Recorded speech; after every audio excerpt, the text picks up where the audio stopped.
Anyone who had the chance to serve with Tom Rukavina was exposed to a special treat, a true original of a human being. And I was asked to share my favorite remembrance of Tommy Rukavina. And I have to say it was, well, it's partisan, but that's who Tommy was. I would sometimes get frustrated with members of our own party, and hopefully nobody takes offense at this. This is a Tommyism. He would say, the worst Democrat is better than the best Republican. But that's Tommy, right? And you could hear that and you would laugh about it. And I will never forget the time he was sitting in the seat that Robert Bierman occupies, and he was giving a very fiery speech.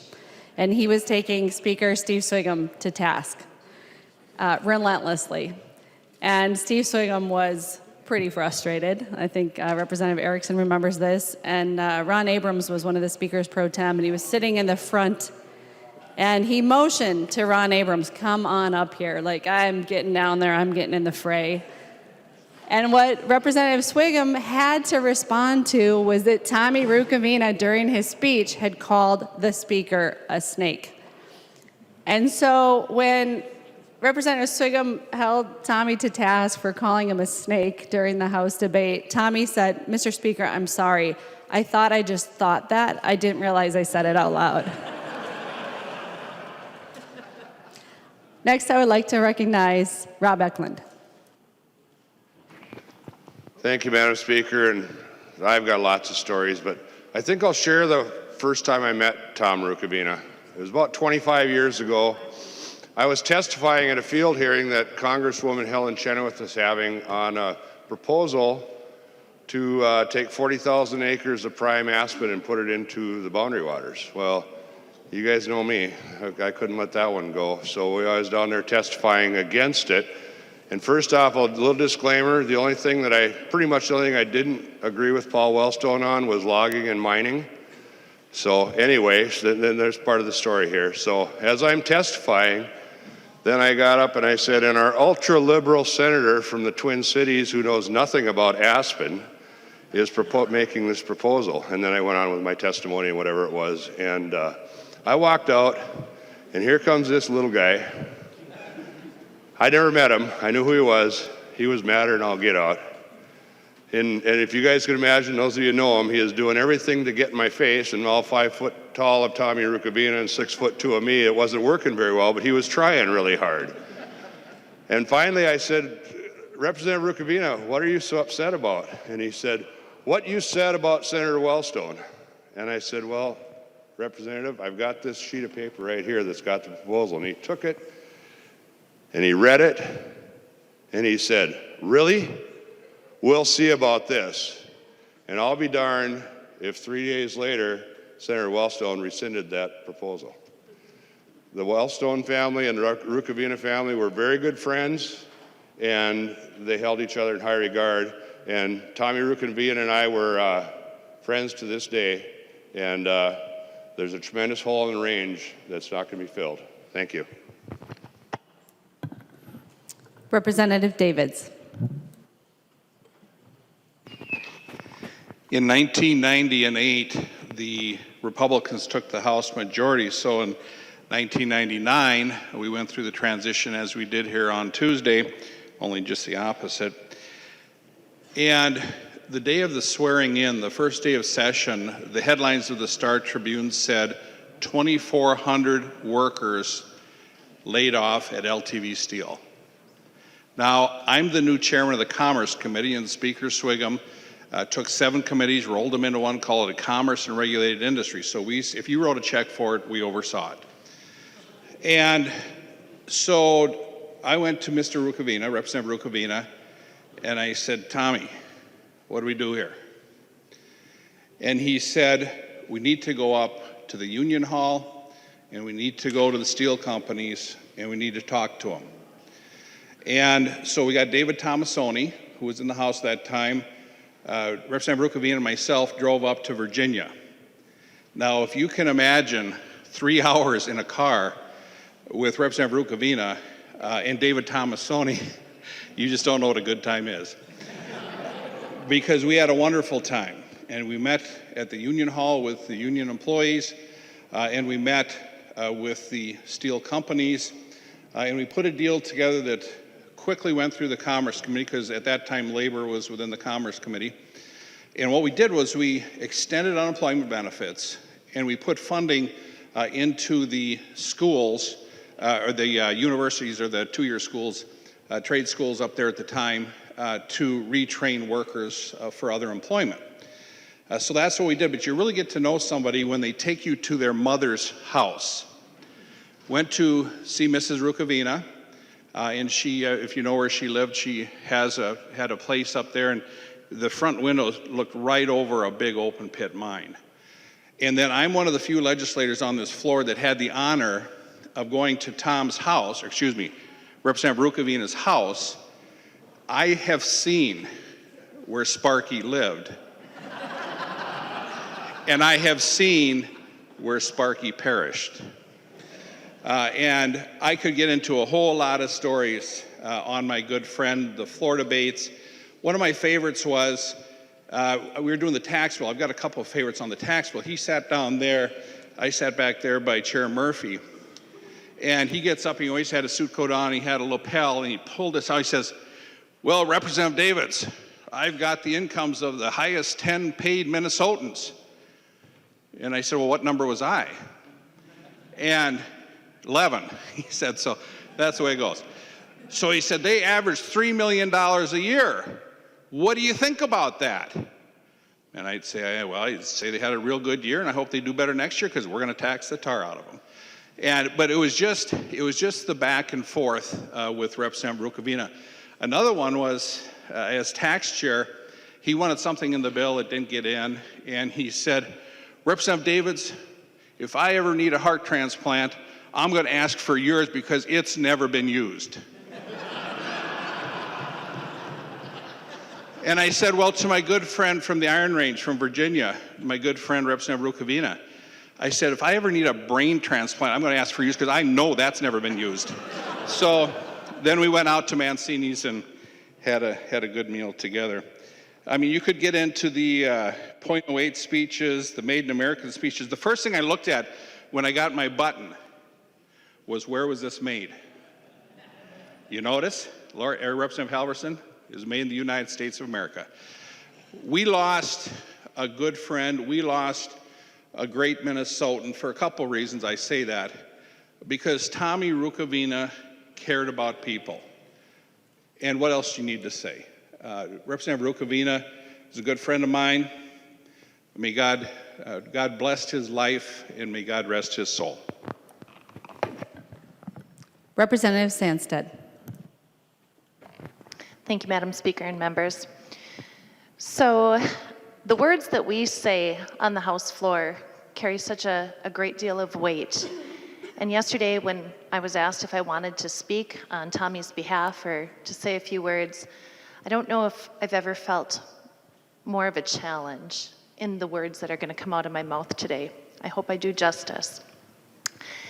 I got to know Tommy Rukavina as an Iron Ranger, not as a legislator myself, but as one who lived on the range. Representative Rukavina represented my neighboring district, but as far as I was concerned, he represented me. He represented the Iron Range through and through, and he was a fierce advocate of the Iron Range, and I benefited from the work he and so many others have done. If you knew Tommy, you knew that he was a tremendous advocate, not only for the range, but I grew to admire him because he was a fierce advocate for teachers, for the education profession, and mostly for our students. And I will be indebted to him forever for that. Tommy, as you knew him too probably, was a phenomenal storyteller, probably the consummate storyteller, and a historian, and funny. Really funny.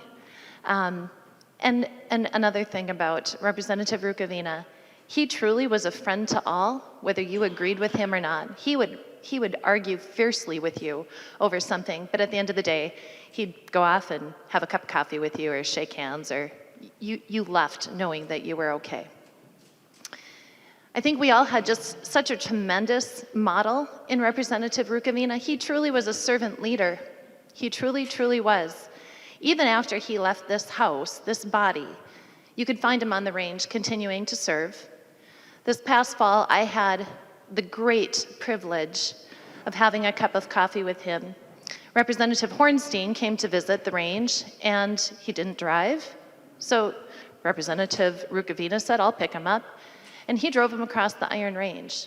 Even as sick as he was, he took Representative Hornstein to my house. The three of us enjoyed a cup of coffee for a very long time, and the two of us enjoyed many, many, many hysterical Rukavina stories. Tremendous, tremendous privilege.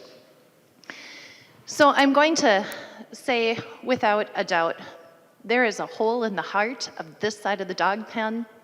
There is truly a hole in the heart of the range. And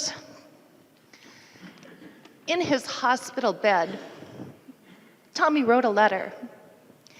And I think these are such profound words that I want to leave you with. He said, "Hate helps no one. Love solves all things." So as we begin our work in this session, I would like to challenge you to remember those words. They would serve us all very well. Representative Erickson. Thank you, Madam Speaker, and certainly knowing Representative Tommy Rukavina was an honor for me.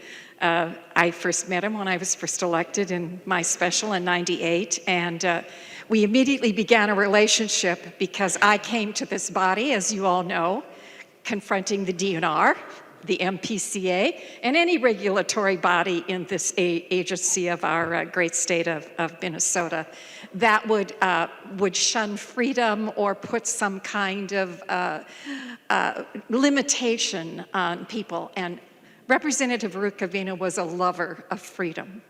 So we took on the fish issues, we took on the wolf issues, we took on any issue you can think of in regard to the DNR. Logging was another one. And he and I would banter back and forth privately. But the bantering that I really loved that went on this House floor, because Tommy brought levity to our serious discussions, because he was so authentic and honest, was between then Majority Leader Tim Pawlenty and Tommy Rukavina. And they would pick sayings from the 70s and go back and forth with these. And one would try to top the other. And I know the desk can appreciate this because they remember some of those moments. I think he used Sparky when he needed empathy from us. And I think Representative Davids would agree that when the stories were told about Sparky, it was because we needed to feel for Representative Rukavina, because he was in the minority for a few years, starting in the '99 session and ending after the 2006 election. But you couldn't find anyone. I mean, liking a Republican woman like me was a great honor because I have a lot of views that are different from my colleagues on the other side of the aisle. But there was definitely a great deal of talk between us. He even co-authored in 2006, I believe it was, my video lottery bill to be used in bars that had charitable gambling. That's how much we could relate when it came to, this is good for rural Minnesota, because that's where our hearts were. So it is with a great deal of respect that I remember Representative Rukavina.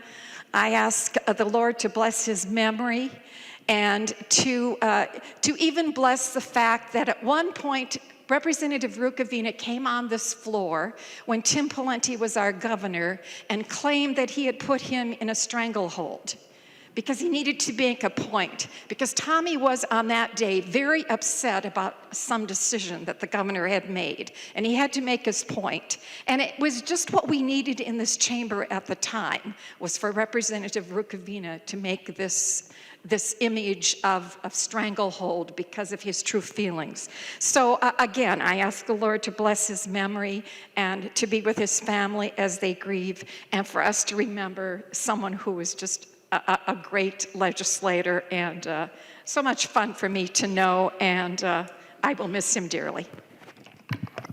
Representative Pulowski. Thank you, Madam Speaker and members. I'm going to start with a description of the painting that's in front of us of Abraham Lincoln. The painting is a copy from the original painting by George Healy called The Peacemakers. And I do that because Representative Rukavina loved any historical anecdote about the house. He treasured them. But then why is the painting there? The painting's there because he is a bona fide political genius, Abraham Lincoln.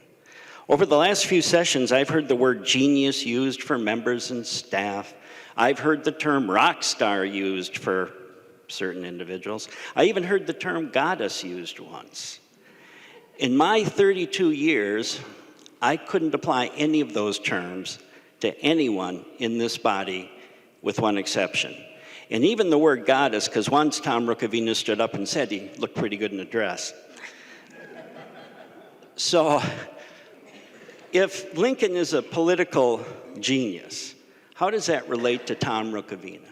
And it relates to Tom Rukavina because Lincoln had a trait that Tom Rukavina had, and that is bringing people together, and almost always through humor. Lincoln could tell a joke or a story while they were in the telegraph office of the War Department waiting for the latest casualty figures of whatever campaign there was during the Civil War. And at times, Secretary of War Stanton would get so upset with Lincoln, he'd storm out screaming, which only generated another story by Lincoln. Tom Rukavina is famous for his stories, which, by the way, I do have to make a correction about at least one of them. Perhaps his most famous story deals with Christmas Eve, 2 children, a pack of timber wolves, and the family dog. Now, how could anyone put those things together and have us in stitches for about 15 minutes? And by the way, the buttons that were passed out the next day had a picture of the dog, and his name was Spunky, not Sparky, Spunky. Let's get that right, or he'd be popping up now. I'm not going to tell the story. It's on my Facebook page. It's from my journal, the whole story of what he did. But my parents lived in Red Wing, so I would drive through Red Wing going both ways, and I'd stop coming up and going back. The night he told that story, I stopped. My father was still crying from laughing so hard at the story, and he was in the middle of drafting a letter to Rukavina. He's wiping tears from his eyes. That was the first of what would be hundreds of letters between Rukavina and my father. Now, he was a man of letters. Rukavina was a man of letters, as has already been alluded to. And I found out just how extensive. When Rukavina left, a file appeared on my desk, about 4 inches thick. Gene Pulowski Sr. letters. One letter was pulled out of the file with another note, my favorite. And it deals with my father's letter to Rukavina when Rukavina was running for one of our august positions, and he had called my father and said, I need Representative Pulowski's vote. So on my way home, I had a half hour of why to vote for Representative Rukavina. On the way back, I had another half hour of why to vote for Representative Rukavina. And the letter, which was tattered, highlighted, because Tommy carried around, had my father's observations while he watched the vote. He said, here I am watching the vote on the House floor on my TV, and my son votes for the wrong candidate. But of course, he always took after his mother. Tommy would carry that around, and he'd pull it out. So anytime he wanted my vote, he'd pull the letter out, he'd read it, and then he'd say, I hope this time Representative Rukavina, or Representative Pulowski, takes after his father. So I'm going to end with the painting where I started. It was 4 o'clock in the morning. The house had been in a 24-hour binger. We were all grumpy. Tommy stands up and he starts to spin one of his tails. Within 5 minutes, the whole mood had changed. I looked up at that painting and I swore I saw Lincoln slap his knee, his head went back, and he started laughing with us. And that I took as recognition of one political genius to Minnesota's political genius. Bob Gunther. Thank you, Madam Speaker. I have quite a few stories about Tommy, too, but the one I think of the most was the time that I saw a crowd around Tommy, and they were basically freshman Republicans, and he was addressing the crowd like only Tommy can, and he was saying, I want you to know that very often I have to give a Republican $100 so they can go file to run against me so I can get the state money and the party money so I can have some money for my campaign. And I said, Tommy, just out of curiosity, what percentage you get? He says, oh, about 80. I said, well, that's pretty good. You know, and at that time I had 2 times I didn't have an opponent in a row. So I had 99 and 99 and 73 and 73. Added them up, I got more than 80%. I says, what's the matter, Tommy? Don't people like you up there?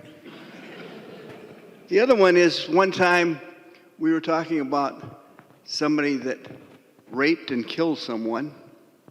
And now Congressman Emmer came up with a new way of taking care of it. It was called chemical castration. And naturally, Tommy couldn't let that get by. So he jumped up on the other side. I could see him just barely. But anyway, he says, Emmer, I got a new nickname for you. And Tom says, what's that? Snips? Tom was a great friend, and I will remember him as long as I live.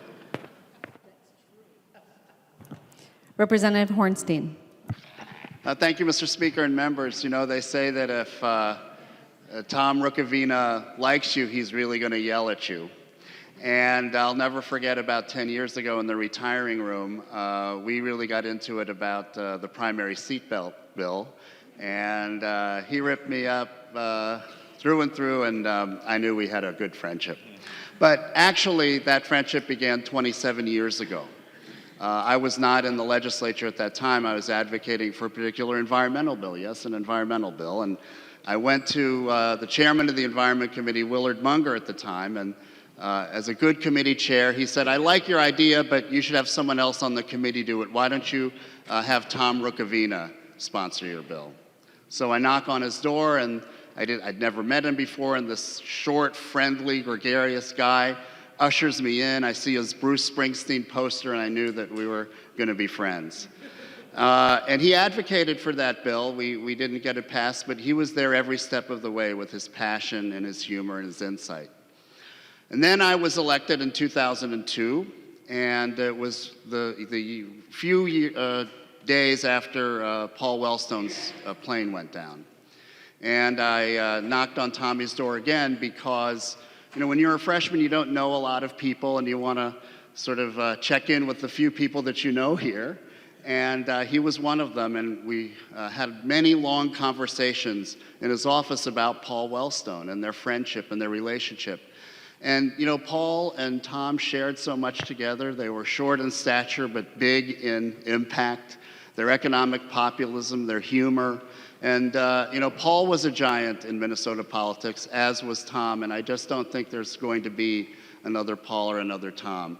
They were that unique, that special, and I think that legacy of Paul Wellstone really lived in Tom Rukavina. But what I want to end with is that one thing that hasn't often been discussed, as I've read the wonderful tributes to Tom on Facebook and in the media over the last few days, is that he had this incredible love and respect for immigrants and immigrant traditions and immigrant families, whether they were from the Iron Range or native. He valued those family stories. And earlier this year, I called him up and we had a long conversation where he told me the story of every Jewish Iron Range business. There was Ostrov's grocery store, and on and on. And I said to Tom, wouldn't it be interesting if these are incredible stories and the Jewish community in the Twin Cities should know them. Wouldn't it be great if we got a group of folks from our synagogue up to the Iron Range and learn some of this history that you're telling me about? And he said, that's a great idea. And so one of the reasons I went up, Representative Sandstead had mentioned this trip I took in August. I wanted to see Tom, and I wanted to talk more about this idea. And we toured a restored synagogue in Virginia. Tom helped get the money for that. And so this beautiful 1920s era synagogue on the first floor, and in the basement is a Historical Society, Iron Range Historical Society exhibit about the Serbo-Croatian immigrants on the range. That's really, what Tommy was about. And if you were part Croat, then you were automatically his friend. And I remember when Congressman Ellison and I were sitting in the back row, one time Congressman Ellison Representative Ellison was telling Tom, somewhere in my family tree, I think I have some Croatian. And Representative Rukavina just grinned ear to ear, and he just loved that. And if you had any range connections in your family, didn't matter, Democrat or Republican, you were his friend. And so at that last time I saw Tom, I went to his home, and he has this beautiful, beautiful plot of land off of 169, and it's a home he built. He had so much passion, for that place that was his retreat, that was his space, and he worked on it and rehabbed it many times. And you see there's this big picture window with the forest and this wonderful vegetable garden, and then off to the side is a shed, and in the shed there's campaign signs for so many of his favorite Iron Range legislators and the Democrats who he worked so hard for. There's a very prominent one for Congressman Oberstar, as I recall. And so I want to honor the way that Tom honored people in terms of, who he respected so much, the working man and woman, and that's really, at the end of the day, who he represented. And he loved, again, his respect for people's backgrounds and their families and their stories and their immigrant traditions. So I want to just say, in my own tradition, in Hebrew, Livracha b'racha, may his name be for a blessing. Representative McDonald. Thank you, Madam Speaker. My father and Representative Rukavina served together in the 80s and were great dear friends. Matter of fact, my father would say that Rukavina is his best friend on that side of the aisle. And they shared a lot in common. The desk will know that, the two of them, when they did get up and speak. So Dad would always share a lot of stories about Rukavina. When I was a young boy, I got the chance to meet him. And when I came in through this house floor, one of the first persons that my father introduced me was to Tommy Rukavina. He says, Joe, I want to introduce you to my favorite Democrat, one of my favorite friends here. He's almost as good as I am, and he's certainly not taller, though. So I looked up to him. I says, well, gee, Dad. I says, am I going to grow that tall someday? And my dad puts his hand on my shoulder, and he says, I hope not, son. So then, fast forward many years, I have the opportunity, the honor to be elected and to serve with Tom Rukavina. We both were on this side of the dog pound. I'm sure you folks can't see me, much like I couldn't see him when he spoke, and that's okay. But for the record, I am taller. Well, anyway, the first 2 years we were in the majority, so I didn't speak much. I'm Irish, so I don't talk a lot. My second term, we were in the minority, and you tend to speak a little bit more in the minority. Finally, after the first week in the minority, Rukavina came up to me. He says, you know, Joe, or actually Little KJ. He called me Little KJ. He was always Little KJ. He said, Little KJ, I tell you what, I always wondered what KJ meant, what his initials were, and I finally found out. He says, stand for knee jerk. Because every time I spoke, he had a knee-jerk reaction, and up he went to dispute something that I had to say. He said, "You're just like him, so I'm calling you Little KJ." So anyway, Tom's greatest gift, I think, indeed, was storytelling, but the fact that he truly loved people. And he never took himself too seriously. Could take a good joke, especially if it was at him, a short joke. That's not free reign for all you folks, especially Representative Nash. But he loved the gift of humor and the gift of people and the gift of nature. And that's something that we should all learn. We're going to get some heated debates. And some things we say you won't like, and some things you say we won't like. But at the end of the day, we must learn from Rukavina and from my father as well. It's never personal, and it's always a love for one another. And that is his greatest gift, because he certainly was a lot of fun. I didn't know he was going to retire. And I think that many of us who didn't know, some of you probably did, it was a shock and a disappointment too. I remember being disappointed that I won't have the opportunity to say goodbye or to tell him what an honor it was to serve with him. He came to our caucus meeting, I think it was about 2 years ago, and when he came into our caucus office room, he got a standing ovation. There were smiles on every one of us caucus members, you remember that? We were so delighted to see our dear friend, Tommy Rukavina, because he brought such joy and happiness to our lives. And we can only hope that we could live up to that reputation to do so. So God bless Tommy Rukavina and his great family, and thanks for bringing joy, humor, and life to our family. Representative Hansen. I sat next to Tom Rukavina for 8 years, right here. I saw him when he was happy. I saw him when he was hurt. I saw him when he was tired. I saw him when he was energetic. I also saw the tremendous feeling and belief that he had in the people of Minnesota. And he kept, as Representative Pawlowski mentioned, he kept everything in his pocket. All those speeches that he gave, you may think he had written them out. I got to see those speeches. He would usually take that out of his pocket. He would put it down here and he'd tap for me to hold on to one end of it. And it was usually about 3 or 4 scrawlings that I couldn't read. It was usually just a bullet point. And he would hit every bullet point. He would hit every bullet point because it was all in here, and more importantly, it was in here.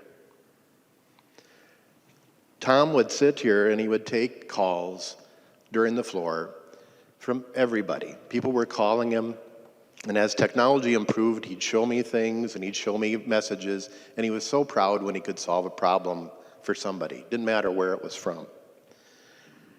Tom would come here and he would be very deliberate when he was the only one who was going to vote for or against something.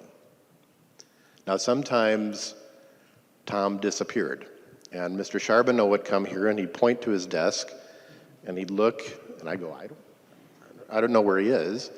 Sometimes he would tell me, Tom would tell me, this is a confession, I sometimes voted for Tom. And he would say, vote me with the liberals. And sometimes he would say, vote me with the libertarians, vote me with Draz.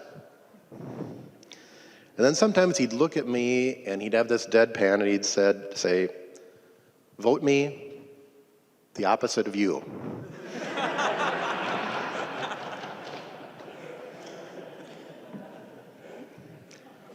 He was a genius, Representative Pawlowski. He had a sharp grasp of history, and he would talk about history. He would talk about that history. So I think of him now. Floyd B. Olson was one of his heroes. He's probably debating Floyd B. Olson. He'd tell me about Gus Hall and the Red Fins. He's probably debating them. Talking with Hubert Humphrey and chatting with Paul and Sheila. That's how I think of Tom. Representative Hertas. Well, thank you. And I had the great opportunity to meet Tommy a couple of times before I joined the legislature, but I really wanted to segue on one of the stories, and it really kind of picks up where Representative McDonald left off, and for the benefit of at least 35 or 40 members who couldn't understand how this man could light up the room, how he could really embellish in his storytelling, and he just loved to do that. And as Representative Donald mentioned, it was a few years ago that he came blasting into our caucus, and he said, I got to come over here where there's some sanity. You know, the other side of the aisle over there, you know, the other caucus room is just crazy right now. And we started laughing, and of course the whole room lit up. And he said, this wolf issue, he said, you got to, you know, it's come off the endangered species list. You got to do something about the wolves. There's just too many of them up north.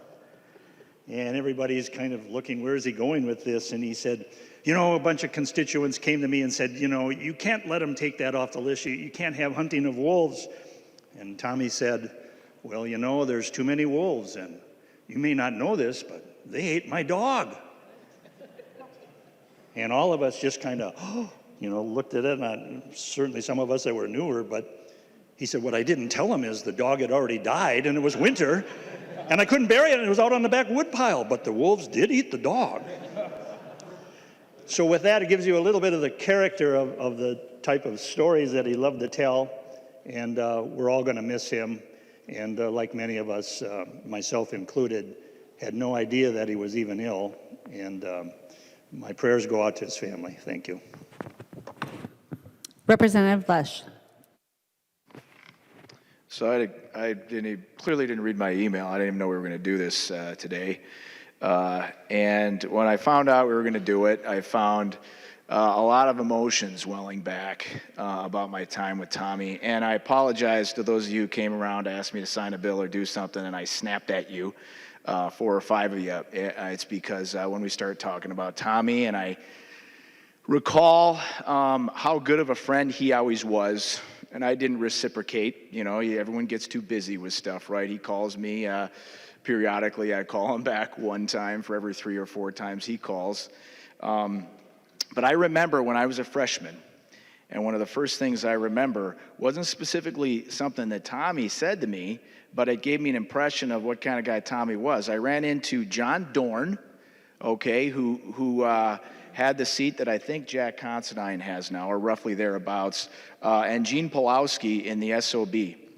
And I was a freshman, and they said to me, okay, if you're ever here late at night and you hear some noises, once in a while, Tom Rukavina and Mike Charbonneau chase each other up and down the hallways in Batman and Robin costumes.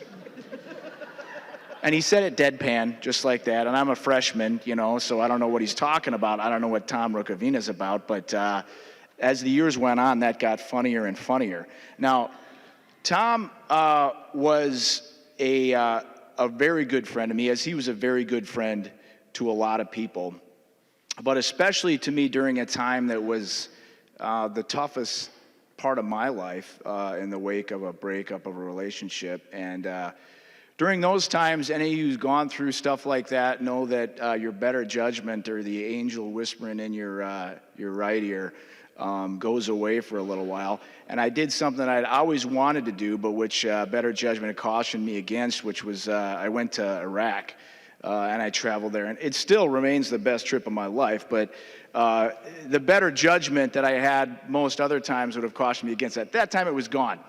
So Tommy knew I was going through a particularly rough time. He was one of the only people who really knew what I was going through at the time. And so when I showed up in Baghdad, I had my money wired ahead to a secure source. And so I showed up, I only had a little bit of money with me, and found out I had to get through. I walk outside after I finally got through. I almost got deported, by the way, and avoided that.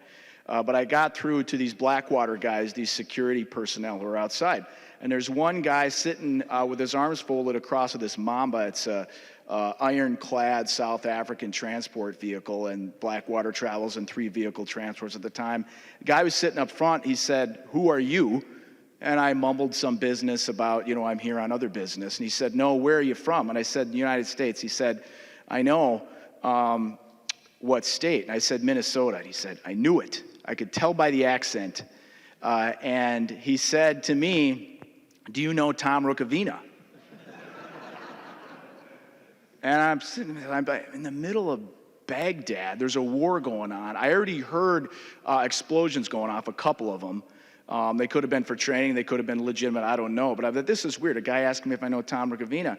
And I said, actually, yeah, I do. Now, I didn't tell him I was in the legislature.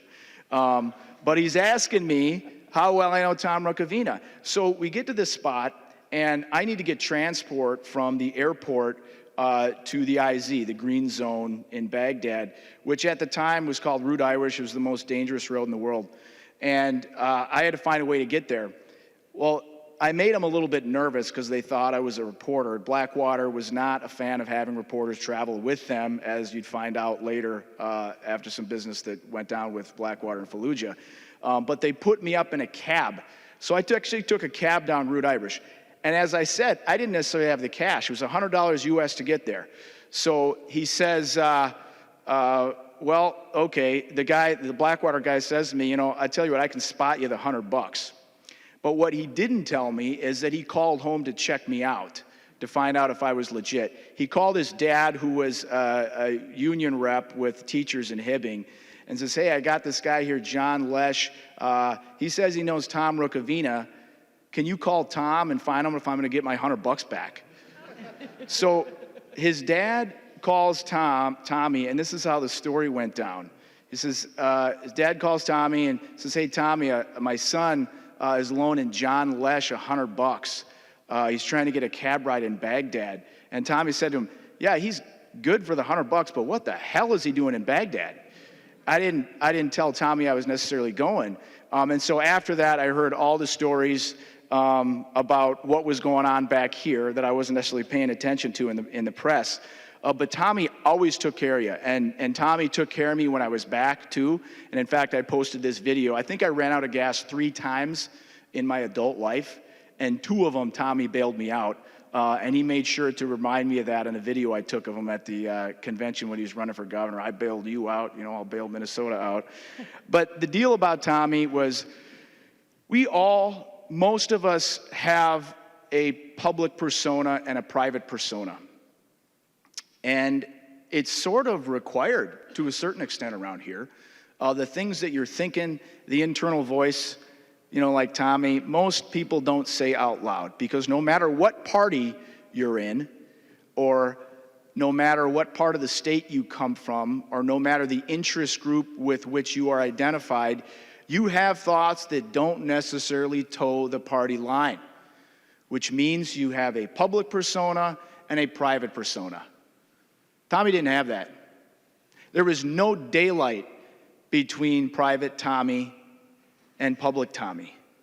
And so when we're standing here talking about how we all love Tommy Rukavina, and now that he's gone, and maybe we should have talked to him more or interacted with him more when he was alive, we don't do this for the freshmen. We won't really do this. I mean, the speaker announces, hey, I'm sorry, by the way, a former member died.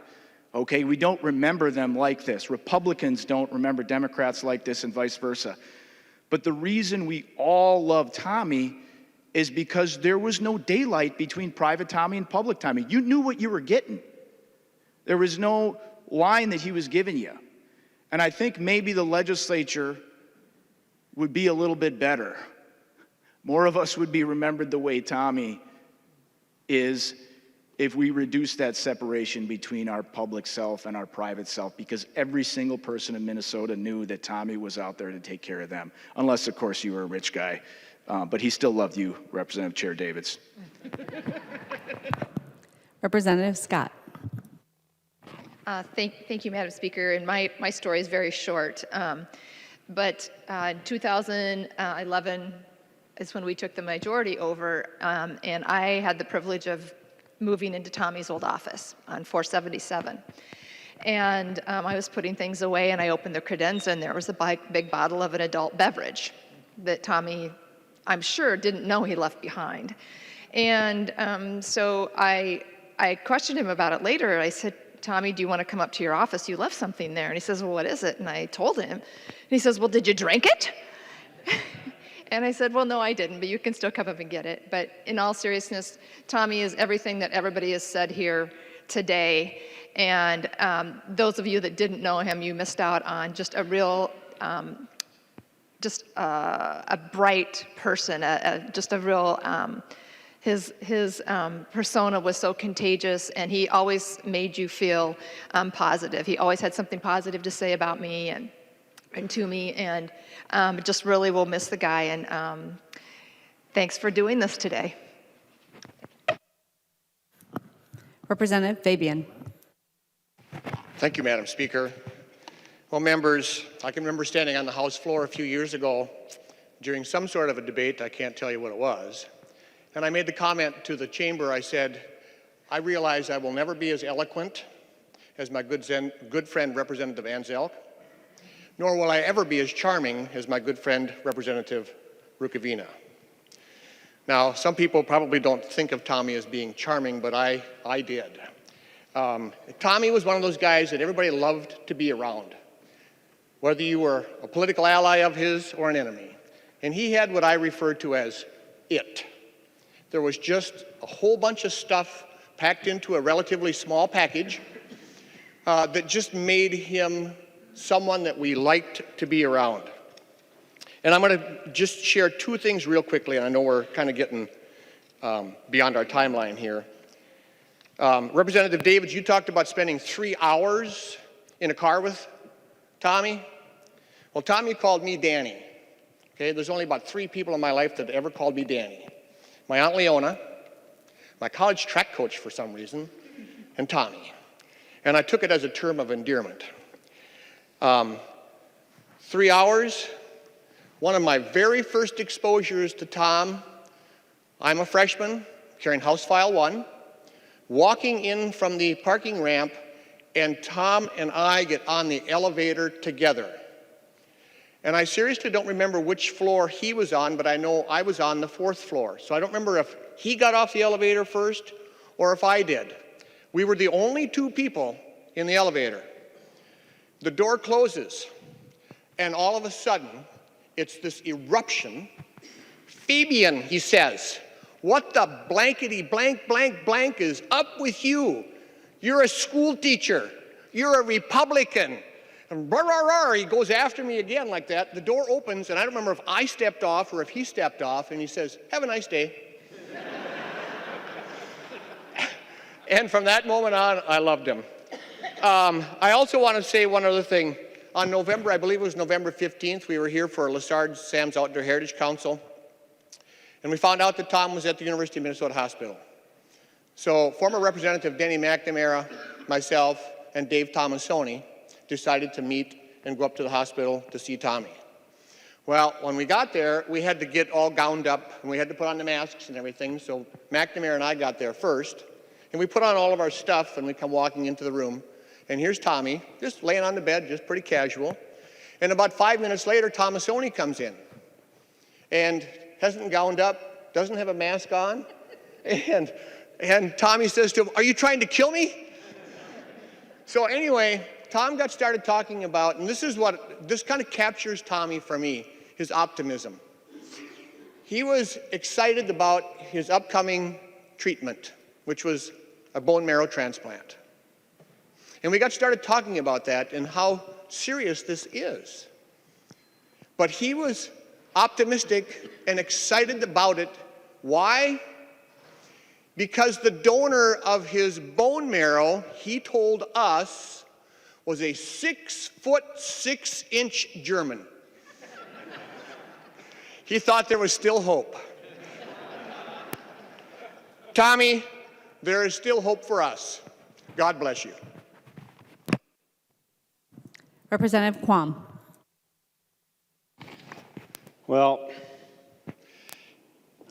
when I got to the legislature, I told people I'd overcome my bashfulness, my shyness, my reservedness, and I was joking. But around Tommy, I discovered there's a whole new level to not being shy or embarrassed about who you are. And it was refreshing in the political world to see that. Most of the stories, I guess I would blush and have difficulty saying on the floor that I really liked, but almost all of them had that little glint in the eye, that turn to the head, and you knew Tommy was off, and it made the tough times here bearable and enjoyable, and he was always quick. I remember one time he had talked, I think Matt Dean and him had gone back and forth, and saw him in the retiring room. I said, Tommy, I couldn't see you. I could hear you over there. I got my grandson's booster seat in the car, and he looked and he said, no, give it to McDonald first. And he always, no matter what you had, he always was snapping quick. But I think his heart showed most in a memory. I saw him and Bach in an energetic discussion. And those of you that know the two realize that happened from time to time. And it reminded me of that loyal little dog and a grizzly bear that you see, pictures of. And it was that heart and that spirit and that honesty that made that individual connect with whoever you were. And Tommy, you've asked me that question, and others, I don't know if they're American, but they were made in Duluth. Representative Mahoney.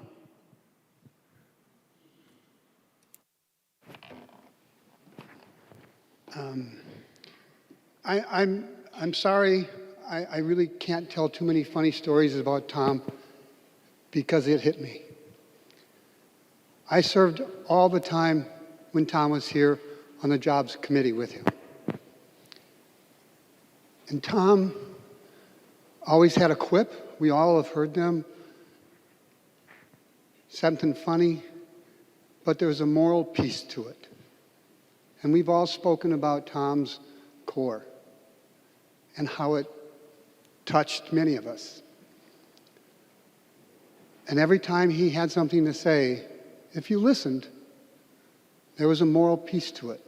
How to be a better human, how to treat your fellow man human, men and women better, how to protect the poor, how to protect those less fortunate than us. He taught me how to be a good committee chair. I watched him rip people up and down one side the other. And then he'd explain to me afterwards what was going on and what it meant, and how he'd go around and find that person a little later and try and help him with a bill, whether it was a Republican or Democrat.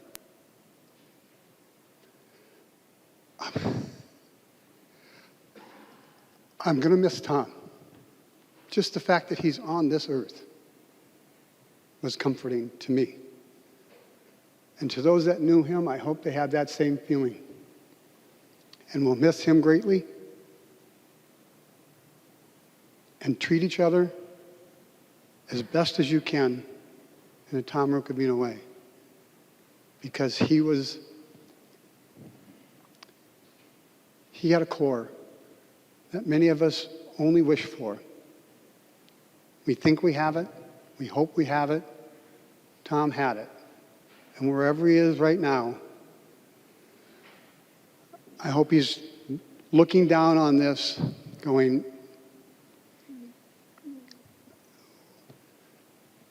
I don't deserve that.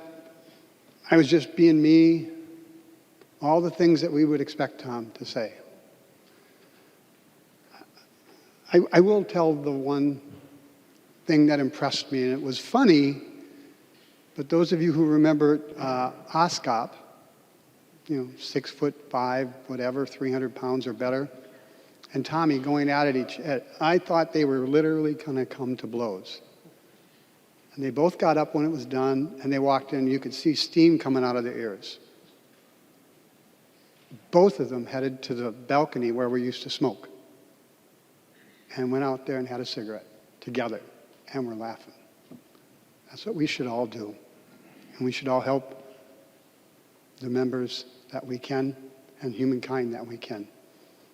and out of respect for Tom. We can't do it like he did, but we can do it once or twice, and we'll honor his memory. Representative Franson. So when I was elected in 2011, I didn't think I had any personal connections to the legislature. And one day I was having a conversation with Representative Rukavina in the retiring room. And he was wondering where I grew up, and where I told him I grew up in Saginaw, and got to chatting. He asked who my family was, and he found out that my grandfather was Peter Benzoni. And he said, "Your grandfather is Peter Benzoni?" And I said, "Well, yes." He goes, "I went to your grandfather for my very first job. You are a Republican. You should be ashamed of yourself." My grandfather was head of the Steelworkers Union in the area, and he got off the bench in the retiring room, and he took my arm and he dragged me to the other side of the aisle. Now, I hadn't had much conversations with my friends on the other side of the aisle at that point. Tommy Rukavina opened up those doors, though. So the first person he took me to, if I recall correctly, was Representative Anzel's. "You would never believe whose granddaughter this is." And Representative Anzel says, "Who?" "This is Peter Benzoni's granddaughter." And Representative Anzel was just shocked. "What are you doing over there?" he said. "Your grandfather was a Democrat, a very good Democrat." And then eventually I made my way to Representative Murphy, Mary Murphy there, who has a wonderful relationship with my grandfather too, who's been passed for many years. But to have those stories that Tommy would say about my grandfather, every so often he would tell me another one, and just those connections and, to my grandfather, and stories that I had never ever heard before. And Representative Mary Murphy does the same for me too every so often, so thank you. And that when he came into the caucus, he had to remind me again that my grandfather was rolling in his grave for being a Republican, but all in good fun. So yes, his voice certainly will be missed. Representative Dowd. Thank you, Madam Speaker and members. I wasn't going to say anything, but I felt like I couldn't not say something about Tommy Rukavina. He was a pretty special guy, I think, to everybody in the chamber, and I literally felt like I was his best friend here. And it dawned, of course I wasn't, but it dawned on me that I think that's what made him special. Everybody here felt like they were his best friend. And I would love to share a bunch of stories with you about him. But I think I have the same problem that many of you do. Those stories aren't appropriate for this chamber. And I think that was another thing that was pretty special about Tommy Rukavina. If you ask me in the retiring room later, I'll share a few of them with you. He was, for us Republicans, and I remember as a freshman, I sat over here in what we call the dog pound underneath the scoreboard, and he sat directly across on the other side, and because of the front desk, you can't really see each other very well.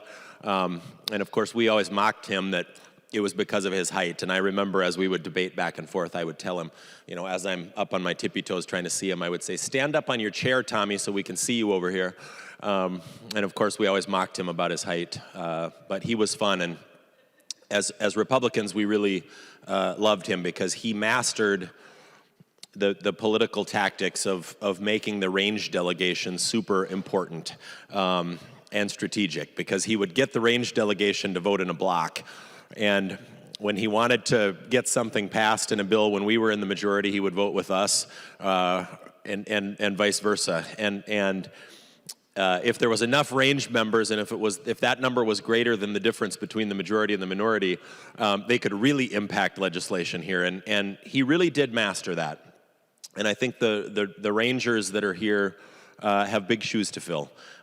He was a really great guy and a really great legislator, and somebody who I think the range wouldn't be what it is today had Tommy Rukavina not served in this chamber, and really mastered how to be an effective legislator and how to bring things to the range. And I don't know if anybody's said it yet, but the joke about our state motto actually standing for "Send the Money North," and the number of times that I heard Tommy Rukavina say that on the House floor. That's what I remember about Tommy Rukavina. And I'll tell you, there has been a hole in this chamber since Tommy Rukavina left, and I think since he passed, there will be forever a hole in the range. Representative Winkler. Members, we're going to close with the current holder of the Rukavina seat in the Minnesota House, Representative legislator. And I have little to add to what has already been said, except to summarize that Tom Rukavina was larger than life. He was a giant of the Minnesota House. He was a giant of the Minnesota legislature. And the reason was because he had the biggest heart of anyone here. Just for your information, funeral arrangements for Tom are next Saturday, January 19th at 11 a.m. at the Holy Spirit Catholic Church in Virginia, with visitation at the Range Funeral Home Friday evening before between 5 and 7. So it's a Friday, Saturday, and any members, therefore, who won't have legislative business would like to attend, the family would welcome your presence. Tom had a huge heart. He always let you know exactly where you stood. And sometimes that was a good thing, sometimes that was a bad thing. And Representative Hornstein is incorrect about one thing. When Tommy found out that you had an Iron Rain connection, you didn't become his friend. You became beholden to him. And whether it was a grandfather or it was because you were a teacher and you shouldn't be a Republican, whatever connection he had, he would find a way to make sure that you knew you were doing something wrong. And for me, when he found out that my grandfather owned the bar on Main Street, Virginia, and that a family member had been a deputy sheriff there, he, from that point forward, knew that I was a Ranger, even though I was from Bemidji. And in fact, after I was elected by our caucus to be the next majority leader, I got an email from Tom. It was from the hospital, and he said, he always called me Wink. Putting it in his accent, Wink, my advice for you is forget the suburbs, they always swing. Stick with the farmers and the loggers and the miners, we're always going to be with you. And then he signed it, and that's just some advice from a nobody. And I think we all know that Tom Rukavina was far from a nobody, and he was maybe one of the biggest personalities that ever graced this legislature. And I would like to say rest in peace, but I think a more fitting thing to say for Tom Rukavina is keep giving him hell. Representative Listagard. Thank you, Madam Speaker and members. I come today with a heavy heart for my first time. This isn't what I pictured. It's probably what Tommy pictured. But I'm going to talk about his heart. And so I was one of them laid off steelworkers back in 2002 when I lost my job with a young family. And Tommy was there for me. My whole life with politics, it's always been Tom Rukavina. He was larger than life. It's said that people don't care what you know until they know you care. Well, Tommy knew a lot, but he even cared more.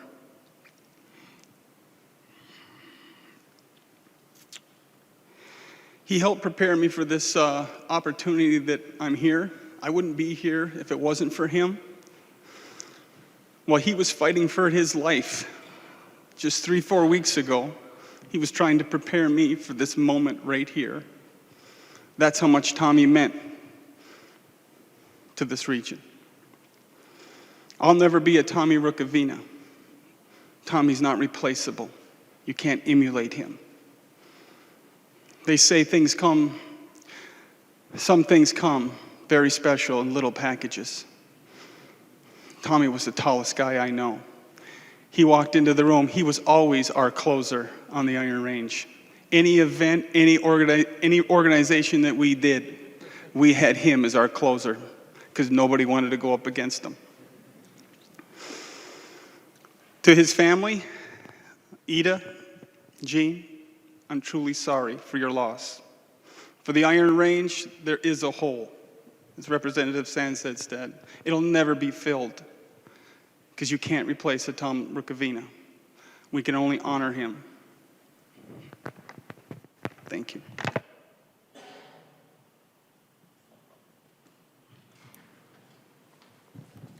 Thank you, members. Let's take a moment of silence for our friend Tom.